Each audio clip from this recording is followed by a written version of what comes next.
Hi everyone, Scott Lewis here for Wirefly. Today I'm here to bring you a waterproof smartphone schmackdown between the Casio G'zOne Commando 4G LTE and the Kyocera Hydro Elite. The phones we're comparing in today's schmackdown are both running on the Verizon 4G LTE wireless network. While they both share some of the same basic functions from the basic Android operating system, they're both heavily layered with a user interface from the manufacturer. We'll get into that a little bit more in one of the later rounds. Today's schmackdown is going to be broken up into 3 rounds. In round 1 we'll cover the design elements of both phones. In round 2 we'll cover the software that both phones are running. Then in round 3 we'll cover the camera specs and then show you some sample pictures from the Commando 4G LTE and the Hydro Elite. Let's go ahead and get our schmackdown started with round 1, the design round. First I wanted to mention that while both phones don't have big name recognition like Samsung, Motorola, Apple, or Nokia, they both have a high quality feel and a look that you come to expect in a high-end smartphone. The Commando has a rough and tumble look that shouts I'm a rugged smartphone when you look at it. The Hydro Elite, on the other hand, is more subtle about showing its waterproof side. To the average person, the Kyocera Hydro Elite looks like any other non-waterproof smartphone. The only thing that even hints that it's a waterproof rugged smartphone is the gasket that seals the back cover when you're installing the battery. The Commando also has the same waterproof gasket design to help keep water out of the battery compartment. The Kyocera Hydro Elite has a soft-touch back cover plate that will help you keep a firm grip on it. The rugged outside cover on the Commando looks great and has a nice feel, but it's a little slippery for my taste. Kyocera took a different approach when waterproofing the Hydro Elite than Casio did with the Commando G'zOne 4G LTE. Like I said before, the outside of the Hydro Elite looks like any other average smartphone. The Commando does have caps that need to seal in order for it to maintain its waterproof rating. We've already established that both phones have a different outside design. Now it's time to look at the design on the inside of the phones. The Commando has a solid 4-inch LCD touchscreen with a screen resolution of 480 by 800, giving it a pixel density of 233 pixels per inch. When comparing that to the Hydro Elite's 4.3-inch LCD touchscreen with a screen resolution of 720 by 1280 and a pixel density of 342 pixels per inch, you'd expect the Hydro Elite to be physically larger than the Casio. You'd be wrong. Here's a quick rundown of the measurements of both phones.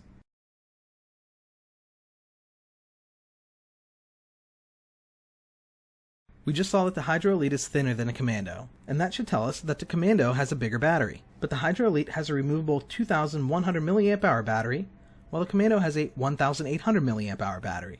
This is not a huge difference in capacity and shouldn't make a big difference in longevity, but it's something worth noting. To round out the design round, let's see what's powering both phones. The Commando is running a 1.5 GHz dual-core processor with 1 GB of RAM and 16 GB of onboard storage. The Hydro Elite is also running a 1.5 GHz dual-core processor, but comes with 1.5 GB of RAM and 16 GB of onboard storage. If you need more storage after purchase, the Commando and the Hydro Elite both have the ability to expand storage with a microSD card. Let's recap the design round. The Hydro Elite has an advantage if you're looking for a waterproof phone with a large display that looks like a normal smartphone. The Casio G'zOne Commando and its rugged design looks quite different than the Hydro Elite. That rugged design gives the Commando an edge in durability. In my opinion, the Hydro Elite and its textured back cover has a better feel than the Commando's smooth back cover. When comparing screen clarity and size, there's no doubt that the Hydro Elite has a better looking display that's larger. And when comparing battery and tech specs between the two phones, you might not see a noticeable difference, but if you're somebody that really looks at specs, the Kyocera Hydro Elite also has the edge there. So our winner for round 1, the design round, is the Kyocera Hydro Elite. Now on to round 2, the software round. Like I said earlier, both phones are running on the Android operating system, but they look different because they're layered with the user interface from the manufacturer. The Casio user interface has some unique features that I think add value to the Commando. The G's Gear app gives you access to lots of useful information. Some of the information you'll find inside the G's Gear app is temperature, tidal activity, times for sunrise and sunsets, constellation locations, how far you've walked, and the current barometric pressure.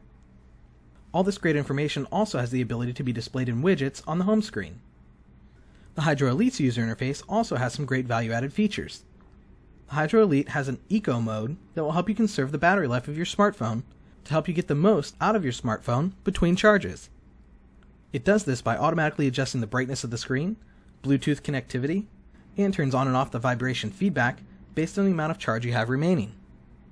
Both phones have interesting value adds layered on top of the Android operating system, although sometimes these heavy layers affect the phone's performance.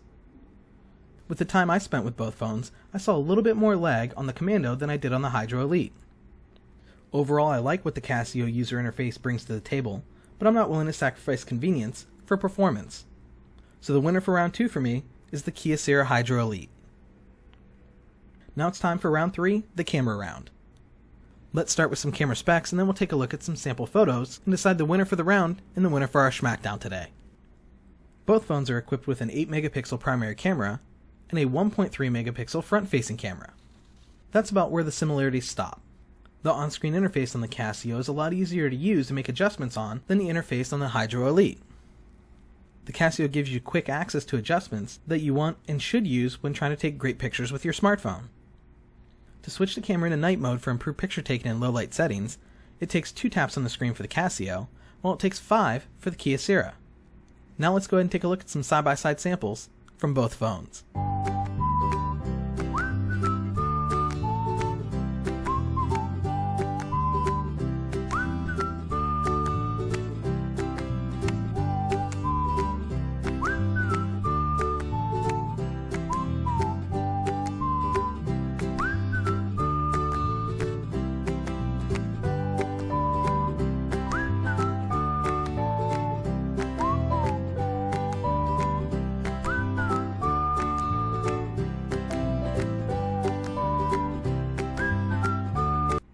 Those were the sample pictures from the Casio G'zOne Commando 4G LTE and the Kyocera Hydro Elite. I like the sample photos better on the Casio, and I like the interface better. And that's why round 3, the camera round, is going to go to the Casio G'zOne Commando 4G LTE. Now it's time to crown our Schmackdown champion for today. And with taking 2 rounds out of 3, the Kyocera Hydro Elite wins our Wirefly waterproof smartphone Schmackdown. Now it's time for you to sound off and let us know which phone you think won the Schmackdown. Did we get it right? Is the Kyocera Hydro Elite the better smartphone? Or did we get it wrong? Let us know in the comments section down below. If you like this video, make sure to give it a thumbs up, and to stay connected with the latest in smartphones, make sure to subscribe to our Wirefly YouTube channel. And that wraps up our Schmackdown for today. My name's Scott Lewis for Wirefly. Thanks for watching.